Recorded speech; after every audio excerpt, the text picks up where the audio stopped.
स्वागत है जी आपका स्पोर्ट्स आर पर। मेरा नाम है आकाश और आप सोच रहे होंगे भाई ये पीछे तस्वीर इनकी है और आज स्पोर्ट्स के चैनल पर इनकी क्यों बात हो रही है। आपको खालिस्तान फ्लैग नजर आएगा और ये जो आप पीछे शख्स देख रहे हैं गुरपतवंत सिंह पन्नू, जी हाँ, ये खालिस्तानी लीडर हैं और आप कह सकते हैं कि ऑफिशियल स्पोक्स पर्सन है ये सिक्स फॉर जस्टिस के SFJ।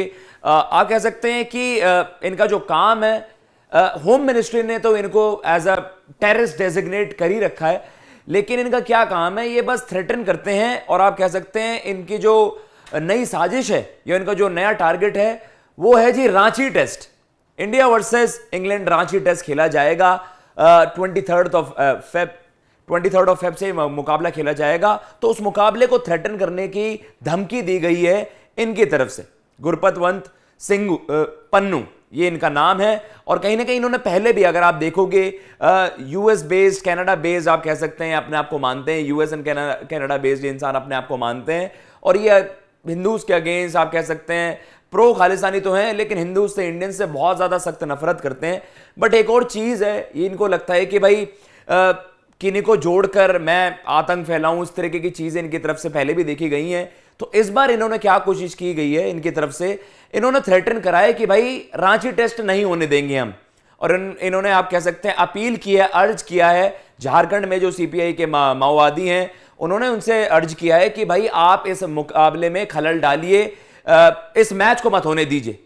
और इन्होंने साफ सीधी वार्निंग दी है बेन स्टोक्स को कि आप इंग्लैंड वापस रवाना हो जाइए वरना गलत हो जाएगा। कहीं ना कहीं ओपन थ्रेट दिए एक YouTube वीडियो के जरिए, जिससे जो इनका एक तरीका है आप कह सकते हैं आतंक फैलाने का, आतंक मचाने का, वो इस तरीके से ओपन थ्रेट देते हैं और कहते हैं कि गलत होगा, हम पहले ही वार्निंग दे रहे हैं कि मैच में खलल डाली जाएगी। और पहले भी इन्होंने थ्रेट करा है जो कनाडा में रह रहे इंडियंस को, या अगर आप स्पेसिफिकली कहें हिंदूज को, उन्होंने वहां पर थ्रेटन किया है और बाकी बहुत सारी चीजों के लिए एक्यूज हैं। जैसे मैंने आपसे बोला कि एक खालिस्तान लीडर है, लेकिन इनकी तरफ से एक बड़ी थ्रेट आई है रांची टेस्ट के लिए। झारखंड पुलिस ने इनके खिलाफ आप कह सकते हैं FIR भी वहां पर लॉन्च की और कहीं ना कहीं अब आप कह सकते हैं कि सिक्योरिटी और ज्यादा टाइट करने की कोशिश की जा रही है रांची टेस्ट के लिए। फिलहाल कोई बड़ी थ्रेट नहीं मानी जा रही कि जो इन्होंने धमकी दी है कि उसके चलते कि मैच में बहुत ज्यादा सिक्योरिटी बढ़ा दी जाएगी, या फिर आप कह सकते हैं कि बहुत ज्यादा ध्यान रखा जाएगा। एज ऑफ नाउ जो उनके वो वीडियो है उसको लेकर FIR दर्ज कर दी गई है। अब सबसे इंपॉर्टेंट चीज यही है कि क्या इसमें और कुछ डेवलपमेंट आती है, क्या ये महज बस एक धमकी थी, आप कह सकते हैं कि क्या ये सच में एक सोची समझी साजिश होगी, क्या सही में झारखंड में जो माओवादी हैं, क्या इनकी तरफ से जो ये अपील आई है उसका कुछ इफेक्ट देखने को मिलेगा, क्या वो सच में कुछ खलल डालने की कोशिश करेंगे रांची टेस्ट में। ओपन थ्रेट दी गई है तो कहीं ना कहीं जो पुलिस ऑफिशियल्स है, जो हमारे पुलिस जो पर्सनल हैं, उनको कहीं ना कहीं इस चीज का ध्यान रखना होगा कि हां धमकी मिली है और आप कह सकते हैं ओपन थ्रेट है और इंटरनेशनल लेवल पर कह सकते हैं इनकी पहले भी बहुत साजिशें रही हैं। तो कहीं ना कहीं इस धमकी को बिल्कुल भी हल्के में नहीं लिया जा सकता।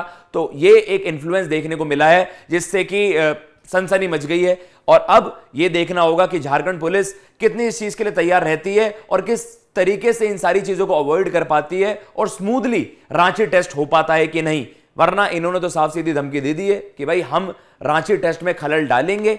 और झारखंड में जो माओवादी हैं, आप कह सकते हैं CPI माओइस्ट हैं, उनसे इन्होंने रिक्वेस्ट करी है कि वो आपकी जमीन है जहां पर ये स्टेडियम बनाए गए हैं, और उन्होंने खुद फार्मर्स का भी वहां पर नाम लिया कि जो पंजाब में जो फार्मर्स के लैंड है वहां पर आप फार्मर्स के साथ ज्यादती कर रहे हैं। और कहीं ना कहीं इस बात की आड़ में वो ओपन थ्रेट दे रहे हैं कि अगर आपने हमारी डिमांड नहीं मानी तो हमारे जो ये भाई हैं, या फिर आप कह सकते हैं कि जो हमारे जो साथी हैं, वो जरूर आपके इस काम में अड़चन डालेंगे। और उन्होंने साफ सीधा कह दिया कि इंग्लैंड टीम आप वापस चले जाइए, बेन स्टोक्स अपनी टीम को लेकर वापस चले जाइए, वरना आपके साथ भी गलत होगा। इंडिया को थ्रेट दी है, इंग्लैंड को थ्रेट दी है, किस तरीके से ये सारी चीजें देखते हैं हैंडल करती है पुलिस इनके खिलाफ, आप कह सकते हैं IT सेल के जरिए। अब लेट्स सी कि किस तरीके की कार्रवाई होती है। इस बात को लेकर जो भी अपडेट्स आएंगे आपके सामने लाते रहेंगे। फिलहाल मैं लेता हूं इजाजत। जय हिंद, जय भारत।